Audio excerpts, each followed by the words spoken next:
The Wedding Dress Under the Sea. Once upon a time, in the kingdom of Yerevan, there lived a knight named Monet. He was young, brave, and very good-looking, but was never acknowledged by his evil, greedy king, Claude. Monet had a horse named Godot. Godot was no ordinary horse. He was gifted with the power of wisdom. One afternoon, Monet and Godot were in the woods. Oh, this weather is so beautiful, and the sun is so bright. What do you think, Godot? It's beautiful, Master. Let's go deeper into the forest. We can eat some berries there. Godot galloped into the woods, and Monet looked for berries. Suddenly, Monet spotted a shining feather. Oh, what a beautiful feather! It feels like I am holding fire, and my hand isn't even burning. That is the feather of the rarest firebird. Not everyone can get this. Oh, really? I should take it to King Claude. He will finally appreciate and reward me with lots of gold. Master, I know you want to win your king's appreciation. However, I would suggest you to not take this feather to him, for it will bring nothing but trouble. Godot, you think this beautiful feather would bring us trouble? I think it will bring us nothing but riches. It depends on you, Master. I think it's a great idea. Let's go, Godot. Godot and Monet galloped back to the kingdom to show what they found. Monet presented the firebird feather to the vicious king. Your Majesty, I found this beautiful feather of the rare firebird for you as it represents your prestige. Very well, Monet. This is indeed an act of bravery, but this is not the only thing that will prove it. If you can bring me the feather, you can bring me the bird too. Bring me the bird, else I will throw you in the lion's den. Monet was shocked by the king's demand. It was impossible for him to bring the fierce and mighty bird. Monet walked out of the courtroom and wept. What's wrong, Master? The king asked me to get him the firebird. How can I bring him that magnificent creature? I am going to be thrown in the lion's den. Don't worry, Master. I'll help you. Ask your king to bring us 100 bags of maize to be strewn over the large field of this village, and he will get his bird.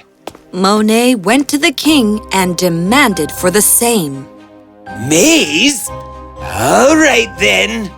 The next day, King Claude sent his men to scatter the maize on the field. Now, we must wait till the evening. Godot and Monet waited patiently. Suddenly, they spotted a shadow on the field. They looked up and saw the magnificent firebird that came to eat the maize. Wow! They stared in awe until Godot said, Bring the net! Monet grabbed the net and trapped the firebird in no time and took it to the king with pride. Here you go. The mighty firebird that once belonged to the sky now belongs to you. How beautiful! You are very brave. But my test isn't over. If you could bring me the bird, you can bring me the Princess Vasilisa, who lives on the coast. Get her to me, or else the lion's den is waiting for you. Monet was afraid this time. I could trick a bird, but it's impossible to trick a princess. Monet spoke to Godot about it. Godot nodded and said, This is not trouble. The trouble is yet to come. Ask your king to get you the potion of dragon's breath, a tent, and roses. We can put the princess to sleep. Monet demanded for them. King Claude was puzzled, but he provided Monet with all that he wanted. Monet and Godot went to the shores and they saw Princess Vasilisa on a silver boat with golden oars singing a sweet melody. Oh, behold the beautiful sun as it shines on me. Oh, behold the nature around as it blesses me. Monet looked at the princess in awe, for he had never seen anyone as beautiful as her. Quick! Make a tent and set the flowers. Soon, the princess came to the shores. By that time, Monet and Godot set up a tent and waited for her. Would you like some flowers, Your Highness? I have freshly picked them for you. Oh, how wonderful! Roses are my favorite. Monet gave her the flowers and she smelled them. Little did she know that the potion of dragon's breath was sprinkled on the petals. As she smelt it, she felt dizzy. Oh, I feel sleepy. Monet held her as she fell unconscious. Godot and Monet galloped back to the kingdom with the princess. As they entered into the kingdom, King Claude was ecstatic. Somebody ring the wedding bells! My princess has arrived! The kingsmen rang the bells, which awoke Princess Vasilisa. Oh, where am I? You are here to the groom. Groom? Yes, my dear princess. It is I who will be married to. What? I cannot get married. Why not? I can only get married in my wedding dress. Oh, don't worry about that. I will bring you the best of royal tailors to stitch a beautiful dress for you.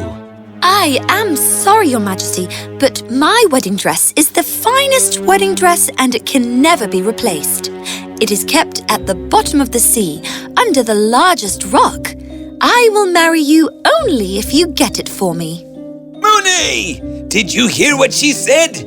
Bring me the dress at once, and this time I will not fulfill any of your demands. Get the dress, or else I will throw you in the pit of pythons. Monet was shocked, and Godot had heard it all. This is it. I know exactly what needs to be done. Godot galloped swiftly to the coast. What are you doing? Wait and watch.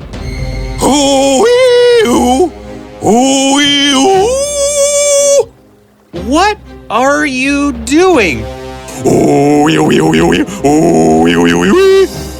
Suddenly, the waves became stronger and a humongous lobster appeared. Hello, Larry. Godot, my friend. How pleased I am to meet you after so long. Tell me, what help do you need? Princess Vasilisa is getting married. Ah, you're here for the wedding dress. Absolutely. Larry danced in the waters, and as he did, 2 large lobsters came to the surface of the sea. Now, you have our help, but only the bravest can reach it. I will come along to bring the dress. Larry nods and gives Monet a bottle of magic potion. Here you go. This is called Breathe Underwater Potion. Swallow it, and you can breathe underwater. Monet swallowed the magic potion and dove underwater.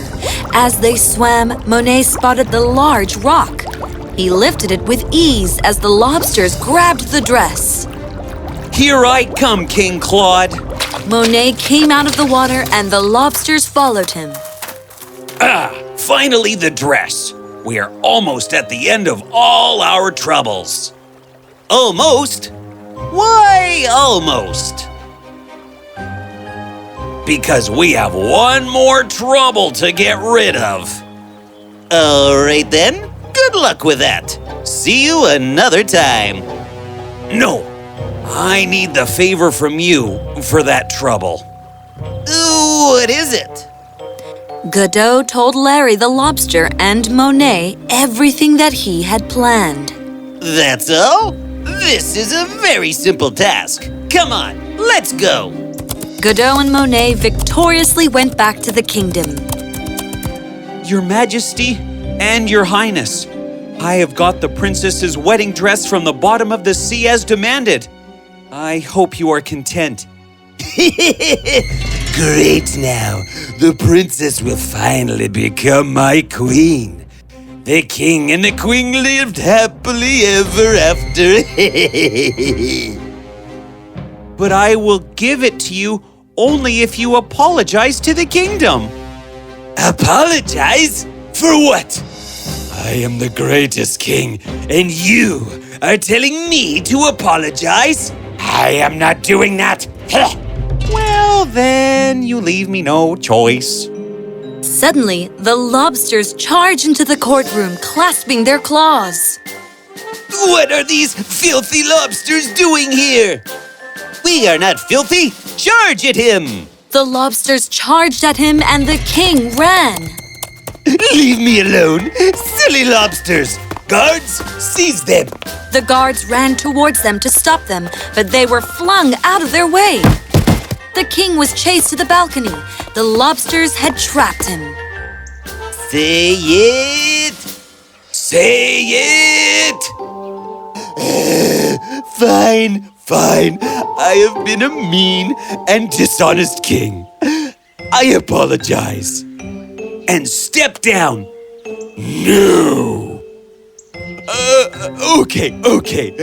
I will step down. Perfect.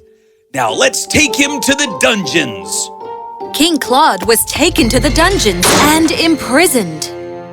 Is there any more trouble left to come? I don't think so. Princess Vasilisa thanked Monet. Oh, thank you so much, you brave young man. Well, don't thank me. It is my friend Godot the Power Horse and Larry the Crab and his crew who actually helped you. Princess Vasilisa smiled and nodded, looking at Godot and Larry. But, Princess, can I ask you something? Yes? Why did you accept to become his wife when you knew he had kidnapped you? At that, Princess Vasilisa laughed, and so did Larry.